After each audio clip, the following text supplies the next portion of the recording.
Okay.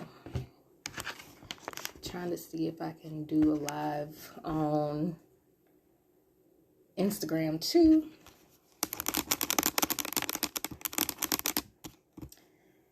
See if this thing is gonna let me do a live on Instagram as well. And I'll wait for about a minute, see if anybody wants to join as I talk about my experience with the exam. I'm trying to get on Instagram too, but I don't want to keep y'all. Oh, I know it's Saturday. Is it Sunday or Saturday? I think it's Saturday. So yeah, I'll wait for 1 minute and then I'll start because I'm gonna post this afterwards. But trying to see if I can get simultaneous stream going with Instagram.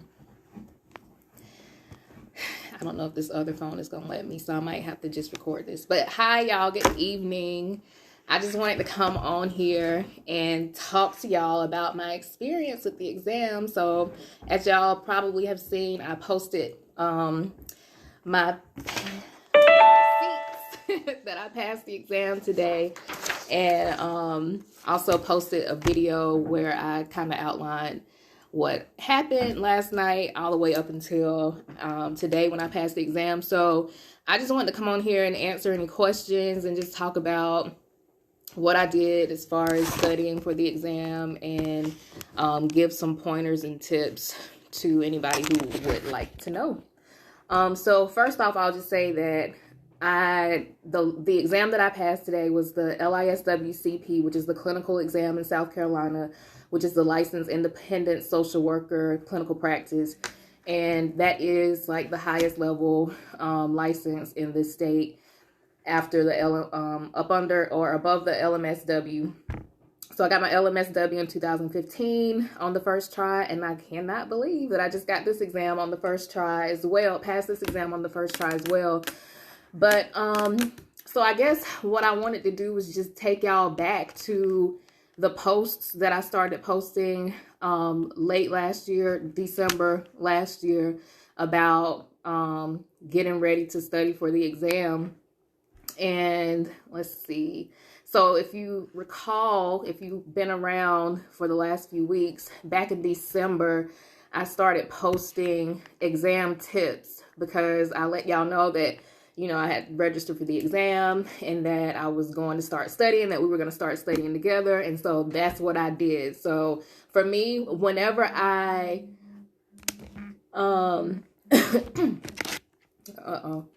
whenever I set my exam date, that's when I know it's time for me to get serious. So I finished my supervision in September. My supervisor turned in the paperwork. I turned in my paperwork, contract, everything like that. Got approval to take the exam, and it took like 2 or 3 weeks for them to send me my paperwork. So then they sent me permission to register for the exam. I registered for the exam probably in like October. All of November and December, well, I think all of November was booked. December was pretty much booked too, but I knew I didn't want to take my exam in December because of the holidays. So I saw a date open for January 23rd. So I was like, boom, that's my date. I don't know why, I just said that's my date. So I think it's because it gave me enough time to get through the holidays. So if you recall, one of the first posts that I posted on the Instagram and Facebook pages was my exam tip that I designated a study start date weeks ago when I scheduled my exam so that I could have time to be lazy and do absolutely nothing before I knew I had to get to it consistently. My designated start date was December 12th. Plan your start date today. So yes, my designated start date was December 12th. That was 6 weeks out from today, going backwards now. And as I always suggest to you all, studying for 4 to 6 weeks is ideal.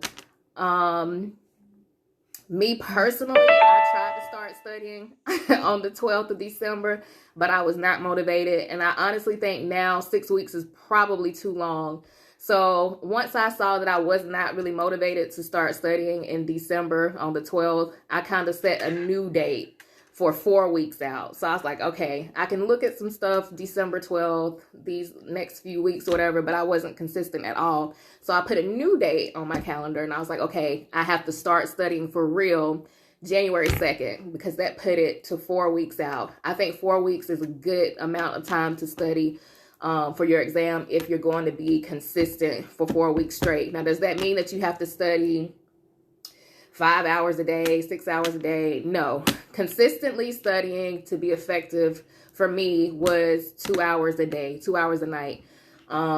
Studying for more than 2 hours at a time is probably going to be more detrimental to you than it would be helpful. So I would say don't sit there and try to study for 3-4 hours straight. You know, just 2 hours consistently for 4 weeks, I think is a really good amount of time. Let's see. And that's the next thing that I had posted. As I was thinking about my study schedule, I looked at what would realistically work for me. I decided that I would study 2 to 3 hours a day. My plan at that time was to study from 8 a.m. until 10 p.m. each day. Didn't work though, because like I said, I'm getting off work at 5. And then after work, because, you know, we're social workers, we talk to people about their problems and stuff all day. I didn't feel like studying. Like, I sat there and talked to people all day about their problems, trying to help people with the pandemic, trying to pay their light bills, find housing, counseling, all this stuff. So by 5 o'clock, like, I was over it. I was done. And then, so studying from 8 to 10 initially worked for me, but as I wanted to talk to my friends and not have to like deal with studying, 8 to 10 was not realistic for me anymore. So I just decided, okay, some days I might study from 6 to 8 or 8 to 10, or maybe I'll study in the morning. As long as you get like 2 hours a day in, I think that's fine. You just have to figure out what works for you. Like I said, studying for 6 weeks, I don't think is a good idea anymore, unless you just want to get a head start. But if you consistently study for 4 weeks, I think that's good. And then the next thing I posted was that I'm an audio-visual learner. I learn things by repeatedly seeing them and hearing them. So I started watching and listening to some YouTube videos, day-to-day social work videos. I did listen to myself. And I also listened to other videos on YouTube as well, because I don't know it all. So I did listen to some other stuff on like the code of ethics, just because, you know, it's good to hear. Make sure that you read the code of ethics all the way through at least once. And I always say this and have been saying it for years. Read that code of ethics all the way through at least once, at least 2 or 3 days before your exam, because that's the backdrop of the exam. And I had a lot of ethical questions on my exam. It's not like, you know, you read the standard and then they're going to ask you specifically, you know, match this term with this standard or whatever. They're not going to do that. They're going to give you a scenario and you have to have that backdrop knowledge of the code of ethics in order to answer the question correctly. So make sure you read the code of ethics or listen to the videos. I have like 4 or 5, maybe more videos on the code of ethics, and make sure you're reading the most up-to-date code of ethics, because we know that they changed it in 2018. I believe it's 2018, to include, you know, social media, technology, and all of this stuff. So make sure you read that code of ethics. Also, I tried to listen to some stuff while I was driving, but I haven't really been anywhere long enough to actually listen to a video. So I've been at home a lot. So I've just incorporated listening to videos in my regular routine of studying.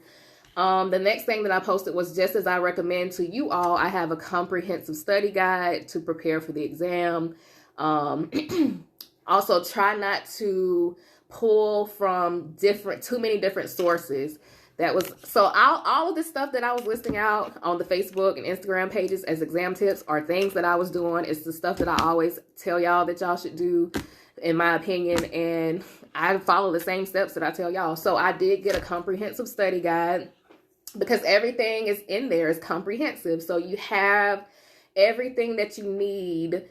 Also, and I think I posted something about KSAs, but The very first thing that I did was the KSAs, because the KSAs will tell you what you need to know. Now, I didn't bring it in here with me, but don't get the KSAs and don't get overwhelmed by the KSAs, because the KSAs are literally a full breakdown of what might be on the exam. And if you get the KSAs and think that you're going to learn every little item on the KSAs, it's not going to work. What I did was I did go through the whole thing, and I highlighted what I was not really familiar with.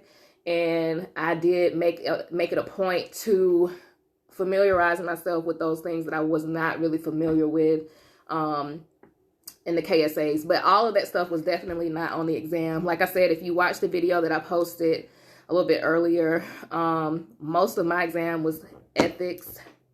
EAP was on there a lot.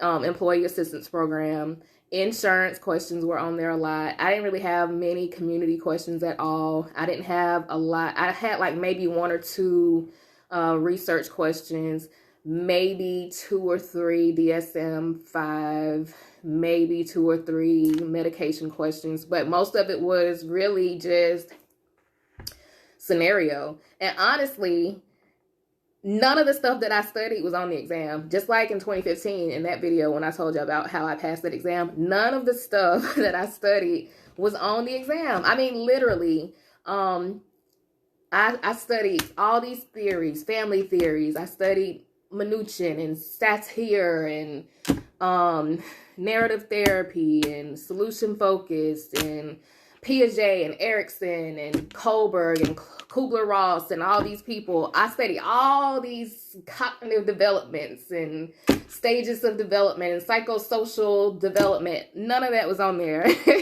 So it's like, I sat here for hours at night making myself study. None of this stuff was on there. I'm not saying that you shouldn't study it, because you really should, because your test might be different and you do want to have that background knowledge. But like most of it was like, what are you going to do with this client and their husband, or this person and their partner? It had some LGBTQ questions on there as well. A lot of ethics stuff was on that exam though. I mean, honestly, it was a lot of ethics stuff. What else did I put on here? The practice exam, after you study the material and content, practice exams are helpful. The best way to study for this exam, honestly, is to practice. Like, I was on the exam. It took me 3 hours and 45 minutes to finish all 170 questions. Y'all, I did not know if I was going to make it, because I was like, it was a point.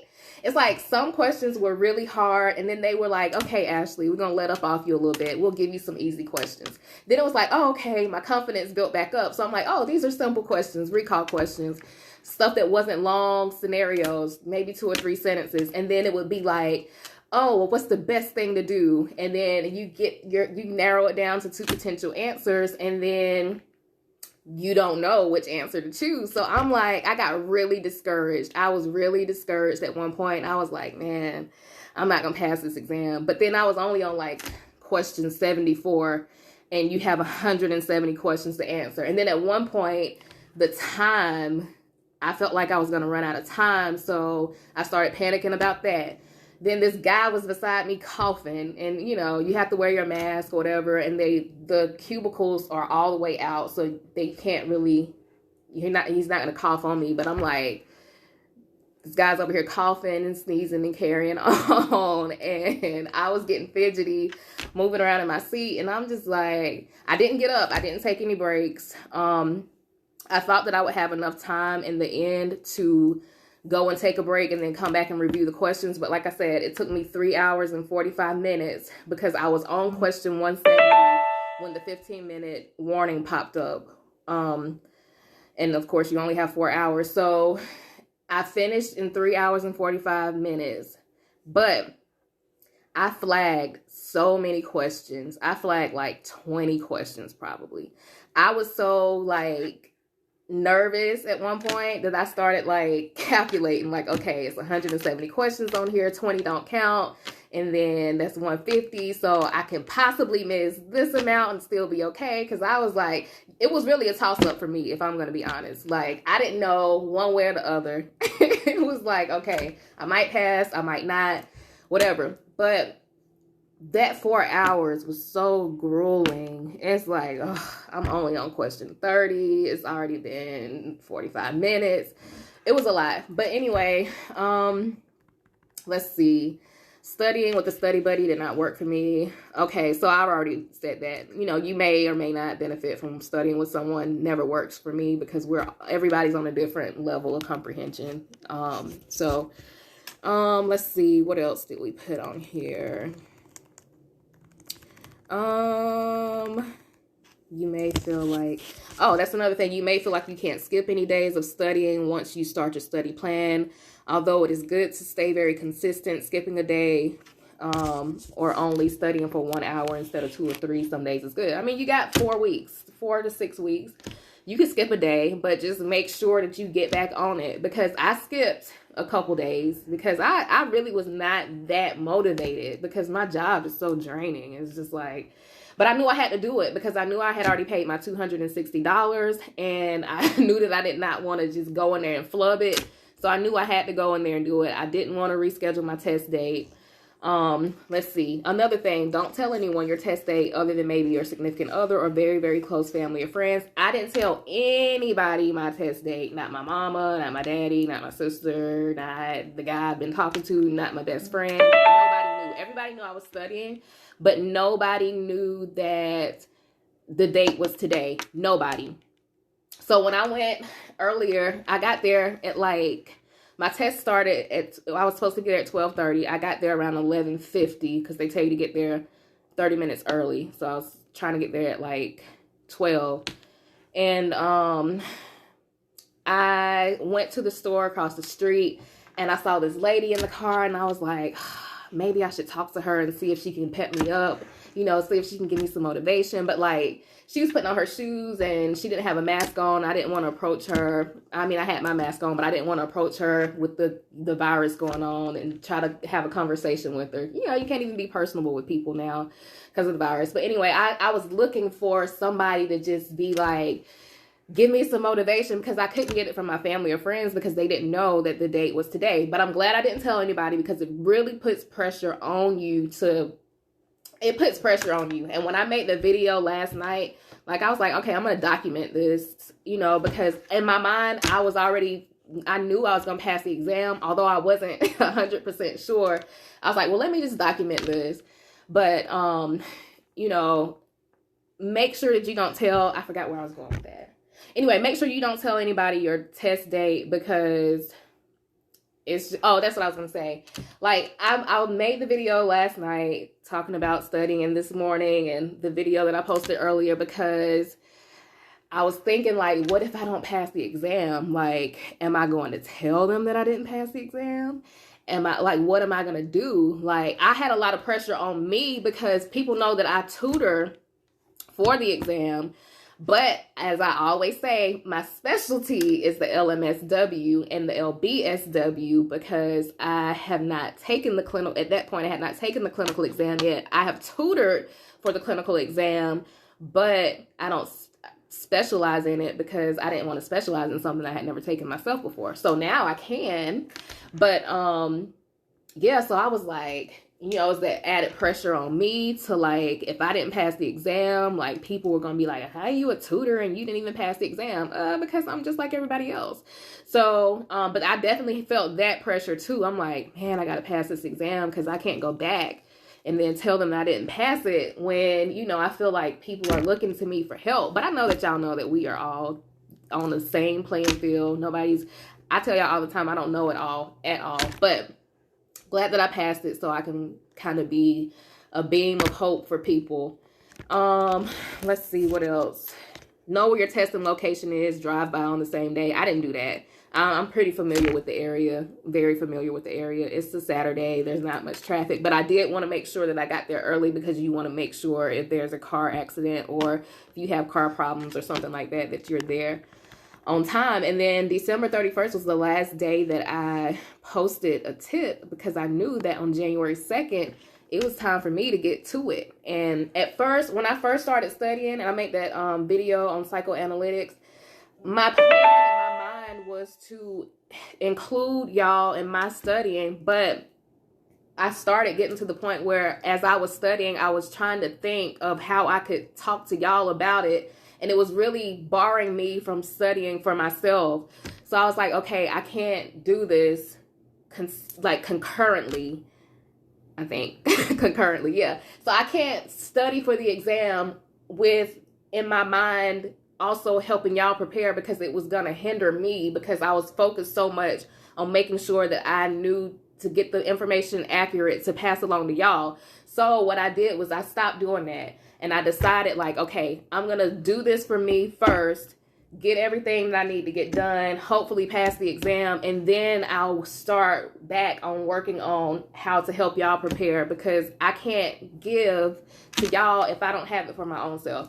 So now I know what to do, and now I know how to help y'all. So now that I've passed this exam, I'm going to be able to update and add additional questions, clinical questions, to the pre-recorded tutoring series, which is going to be 90 days now instead of 75 days. And I'm going to add a lot more questions. So I just have to find time over the next few weeks to go ahead and start adding that to the pre-recorded tutoring series. So what else can I say about the exam? Like I said, it was hard. Like, people told me that the Lmsw was easier. The Lmsw was harder than the clinical exam here in South Carolina. I beg to differ. Like I said, I was in there, like, I didn't know. It was a toss-up. I didn't know which way it was going to go at one point. But, you know, once I start doing that math, and I'm like, okay, so I can miss, like, basically, well, according to this, I could miss 48 questions. It says the exam taken requires 102 correct answers to pass. You answered 110 correctly. So according to this, if it's 150 questions, I could miss 48 questions. I actually only missed 40 since I got 110 right out of the 150, but I got down to doing the math on it. I was like, look, okay, I got to figure this out. So, but like I said, I flagged like 20 questions. I had 15 minutes to go back and review. And when I went back to review, I changed, and I was counting because I knew I was going to tell y'all, I changed 6 questions. I didn't get a chance to go through all 20 of them because my time ran out. I answered every question the first time through, and I just flagged the ones that I was not sure about. But I did answer every question. And when I went back to go and change some stuff, I only changed 6 questions. And I honestly think that my changing some of those was probably helpful. If you do flag any questions, try not to go and change a lot of stuff, because your first instinct is probably the best answer. My braid is coming loose. But yeah, I didn't change a lot of stuff. I changed 6, but that's that. So any questions? I've been watching you for years. I'm so happy for you. Thank you, Tom D. So happy you made it through. I've been doing the same thing. I'm going to keep trying. I failed Lcsw 5 times. I'm planning to do it again. So happy for you. Thank you, Shantae. Yeah, so another thing, if you fail this exam, don't feel bad if you don't pass it the first time. Don't feel bad if you don't pass it the first couple times, because this exam was hard. When I tell you, I was really discouraged at one point, and when I was really discouraged at one point, and I was very like hopeless at one point, because it was like a string of questions that was so hard, and it was like either one of the answers could have been the answer, and it was really, really hard. And I'm thinking that some of those might have been those 20 that don't count, because you know it's 170 questions. 20 of them don't count, and I'm thinking that some of those very, very hard ones were probably the pilot questions, where they were the test questions they were just trying to test out. So proud of you, sis. Hi, Holly. Thank you so much. Thank you, Holly. A lot of them were hard. And I was like, I'm not gonna lie, I felt defeated at one point. I was like, man. So, of course, the security is on point. The security in the test is so tight. The security is tighter than, I don't know. Of course, you know, they got to scan your palms. They take your picture. Now with the coronavirus going on, I came into the building, into the Pearson V Center. It was in a business building or whatever with different suites. They had the signs on the door. It said stop, and it said, you know, the typical thing about if you've been experiencing COVID symptoms and all that stuff. So I didn't read all of that. I just went ahead in there. I got some sanitizer, and the lady checked me as soon as I went in there. She was like, ma'am. And I was like, she's talking to me. She was like, ma'am. I'm like, yeah. She's like, did you read the note on the door? I was like, I didn't read all of it. She was like, you need to go back out there and read the note on the door. So she's like, you need to go wash your hands with soap and water. So I was like, all right. So I went out there, washed my hands with soap and water, came back in, and they make you do sanitizer, and they had all the seats sitting out or whatever. And she ran a tight ship in there, and I was glad because, you know, they taking all the precautions or whatever, but she was like wiping everything down. They scan your palms, take your picture, and she meant business. When I tell you I was so anxious last night out of nowhere, I was confident. If you watched the video I posted earlier, go back and watch it if you didn't. It's basically from last night to what I did this morning till taking the exam. But like last night I was calm when I made that video. And then when I went to sleep, my anxiety kicked in. I mean, super anxious. I couldn't sleep. I felt it in my body. Out of nowhere, I was like super anxious. And I'm like, why am I anxious like this? I couldn't sleep. Every 2 hours I was up. Finally, the daylight came and I got up. I looked at some questions. I looked at some questions and looked at some videos and looked over the code of ethics. I practiced some questions. Like I said earlier, I did like 20 questions. I did 40 questions last night, 20 questions this morning. I missed like 6 out of 10 on one. What did I do with it? I missed like 6 out of 10 on one. I missed 8 out of 10 on one. I missed 8 out of 10 on. So I was like kind of up and down between getting like 6. Well, not missing 6, but I got 6 right out of 10 and then 8 right out of 10. So I was kind of like all over the place. That's why I was so confident, because I felt like I was in the middle. Like I wasn't doing horribly, but I wasn't doing that great, like very, very great either.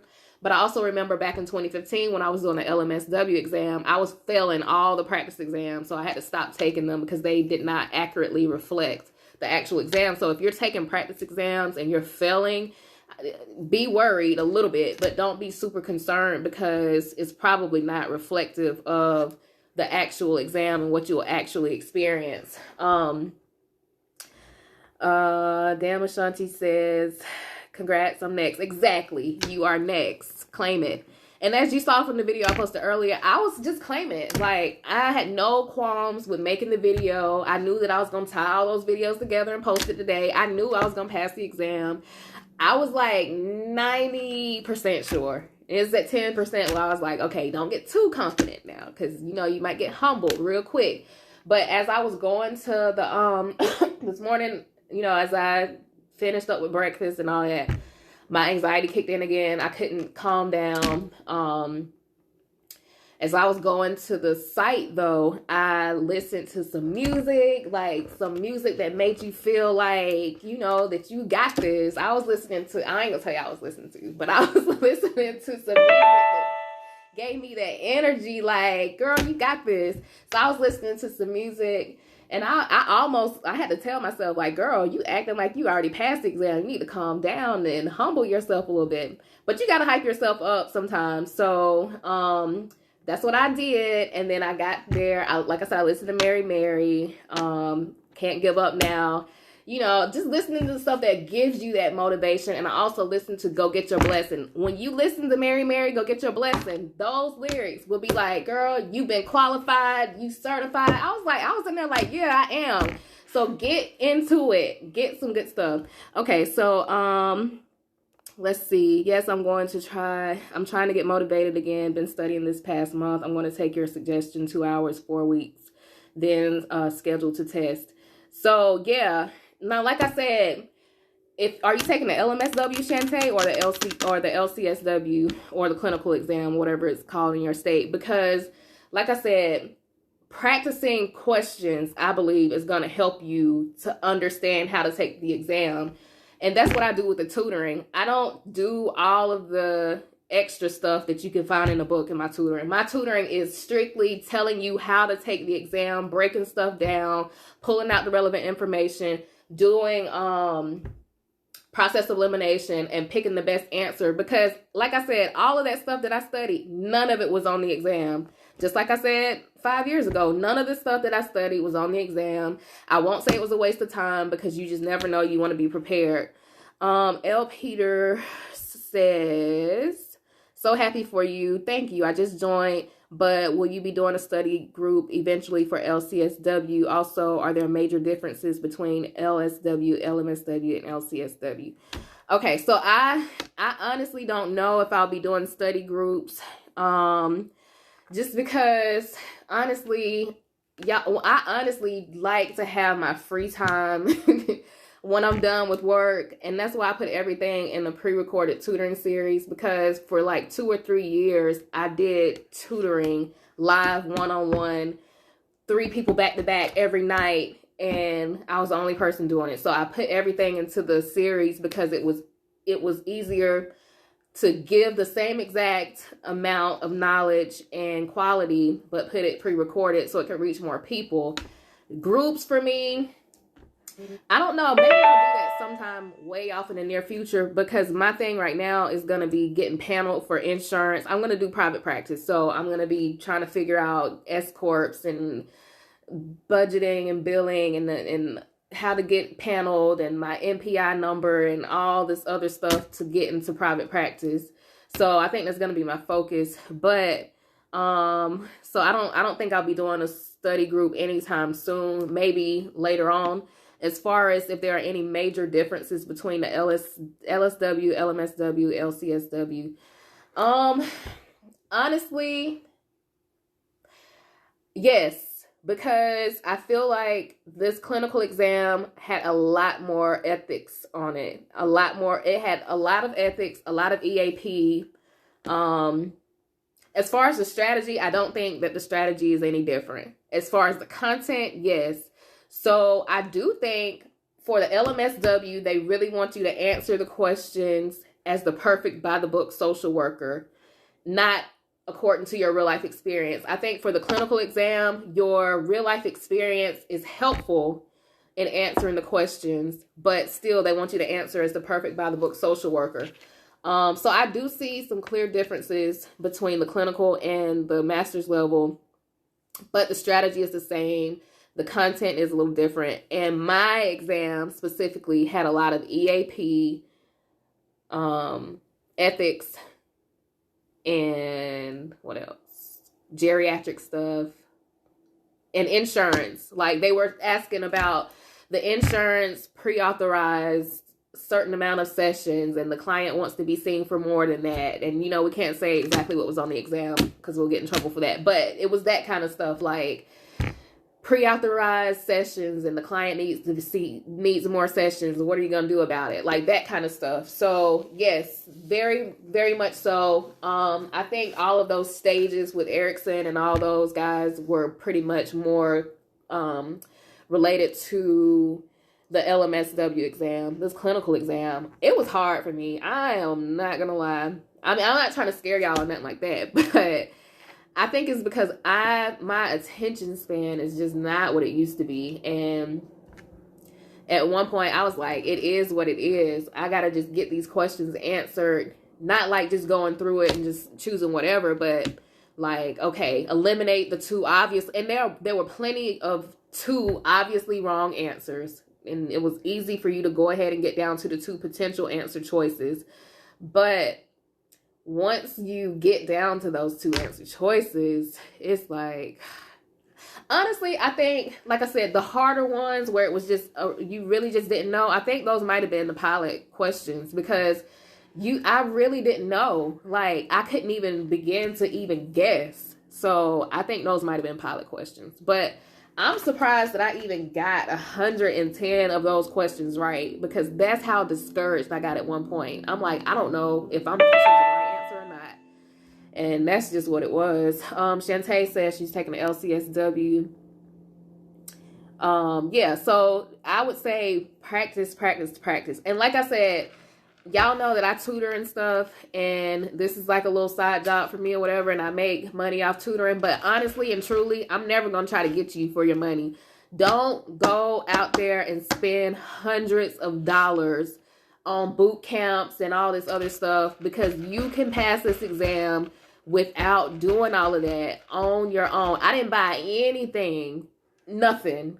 But if you're going to buy anything, of course I want you to buy the pre-recorded tutoring series, but that's because I'm going to teach you how to take the exam. But if you're going to buy anything other than that, get you a comprehensive study guide, get you the KSAs on any level of the exam, bachelor's, master's, clinical, get you a comprehensive study guide. I always tell y'all, Dawn Apgar, get you the KSAs, free online, readily available. Get you the code of ethics, readily available online. Make sure it's the most up-to-date one. And if you're gonna buy any practice test, get the ASWB's practice test, because it's $85 on their website. I'm not marketing or promoting for them or nothing like that, but I'm just telling you what's real. That's gonna be the most accurate gauge of how you might potentially do on the exam, because it comes straight from the test maker. So if you find some random place that's doing tests or whatever, I'm not knocking it. Do what you want to do, buy what you want to buy. But like, if you're going to buy an actual practice exam, do the ASWB one, because it's straight from the ASWB. It's I think it's 170 questions. It might be 150. I don't know. But it's 170 questions, and it is, it's going to give you the 4 hours. So it's really like a mock representation of actually taking the exam. And also, what else was I going to say? Oh, if you do get the ASWB practice exam, and I didn't get it, I'm just saying that this is what I would recommend as a tutor. If you were going to get it, don't get it and take it until you are confident in your abilities to take the exam, because you don't want to just now start studying and take that exam, because you only get to take it once. Well, you can look at it more than once, but if you do it more than once, it's the same exam the second time. So you want to practice, practice, practice, get tutored, learn how to take the exam, then get the ASWB exam. And I always say, if you're going to take it like 2 weeks before your actual exam date, because by then you will have studied enough, learned how to take the exam enough to where you can get a good picture of how you might perform on the exam. And if you don't perform the way that you would want to perform on that practice exam from the ASWB, then you will have 2 weeks to kind of figure out what you did wrong, or how you need to approach it at this point, and stuff like that. So, yeah. This is my first time. When do you do tutoring? So the tutoring is all pre-recorded, how you get your pre-recorded material. So my pre-recorded material, as I've said, all the 5 years I've been doing this, I don't make up the questions. I get the questions from anywhere that you could get them from. I'm not qualified. Although the ASWB or whoever writes the exam, they are looking for test writers. I posted that a month or so ago. If you think that you can write test questions for the exam and that's something you want to do, they are looking for test writers. So scroll back through the feed and find that post if you want to help write test questions. There are some qualifications, but I don't make them up. I just buy them, and I buy them from several different places so that you won't have to buy them. I buy them and I combine them and mix them up and put them in the videos and ship them out to you. So that's how I get my questions. Let's see. You're so right. Your pre-recorded questions help me prepare and pass my LSW the first time. Thank you. I'm glad. And of course, I'm glad. And you can also see Pete Peters's testimonial on the YouTube channel. And at the very top of this page, the day-to-day social work page, there is a link to a string of video testimonials from colleagues all across the country that I've tutored over the last 5 years to help pass their exams. It's a playlist of testimonials. Your pre-recorded questions helped me pass the Lmsw and Lcsw. Ziggy So Real says. Well, great. Thank you. So, like I said, I'm here as a colleague to y'all. We are all colleagues. A lot of y'all know a lot more than me in certain areas. I know more than some people in some other areas. We are a collaboration of professional colleagues literally across the country. Most of us are from Texas and New York. I'm in South Carolina. When I look at the analytics, most of my people are in Texas and New York. I don't know how that happened, but we got people on the West Coast, East Coast, Midwest, South, everywhere. Also, just a quick update on the mentor mentee. So the first thing that I posted this year was that I wanted to take on a mentee for the year, just so I can give back. And so I had like maybe 8 or 9 people reach out. Offered a Zoom session to those people. Only 2 people showed up. So out of the 8, only 2 people showed up. So I went ahead and took both of those, met with them. We have sessions scheduled for February. I'm going to meet with them once a month and talk to them about anything social work that they want to talk about. Jobs, salaries, CEUs, cases, therapy, counseling, case management, resources, professional development, salary negotiation, test taking, like all of that stuff. I'm just here as a resource. And like I said, I'm also looking for a mentor for myself. I would prefer that my mentor, I want someone who is very seasoned and professional and ethical in counseling, because I'm going to go into private practice and I want someone who's able to help guide me. So if you are that person, and if you have years of experience doing therapy and you can help me, please reach out and let me know so I can reach out to you. But any other questions before we end? Y'all, please remember, this test does not define you as a social worker. If I had gone in there and failed that test, I would have been distraught. But I would have scheduled again for 3 months, and I would have taken it again and again until I pass it, because I know I need it. But I know also that it doesn't define me. Me getting this little piece of paper and they sending my license in the mail whenever they send it, it doesn't mean much in the grand scheme of things, because just because I can go out now and do therapy, I wouldn't know what the hell I'm doing. I don't know how to do therapy like that. Yeah, I did supervision and I have an idea, but like I can't just jump out here and start doing therapy, because I still have to develop as a professional and, get some insight and learn different therapy modalities and learn all that stuff. So, it doesn't make me any better than anybody else. It just makes me qualified to do something. I just have to put in the work to make sure that I am competent to do stuff, to do therapy. So this exam doesn't define you as a social worker. Whether you have your L or you don't, your work is appreciated no matter what you do. Case management, therapy, advocacy, whatever it is that you do. What else?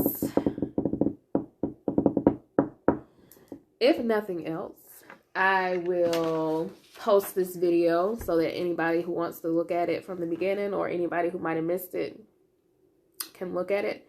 You're welcome, Shantae. Yeah, so I think the next thing I'll be doing over the next few weeks, I probably won't be posting a lot because I will be updating the pre-recorded tutoring series with some clinical content. And that's going to take a while. So, also, I do want to start doing having some more guest speakers. If you haven't already, I have a video on the YouTube channel about psychoanalysis and Freud and the id, ego, superego that I posted when I first started studying. And then also back on my birthday late last month, I have a video on the YouTube channel with Minister that is one of my good friends, and we talked about homelessness. And so check that out if you haven't. And also just check out all the videos on the day-to-day social work YouTube page, the Sunday socials. All of that stuff is there for you to help you prepare for the exam and help you prepare for social work practice in general. All right, y'all, I had a major headache when I got finished with that exam. Like, I was over it. I still have a headache. So I'm going to eat my little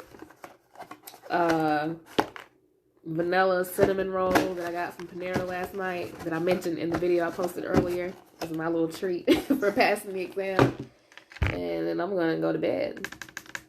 So, you're welcome, Monica. Anything else?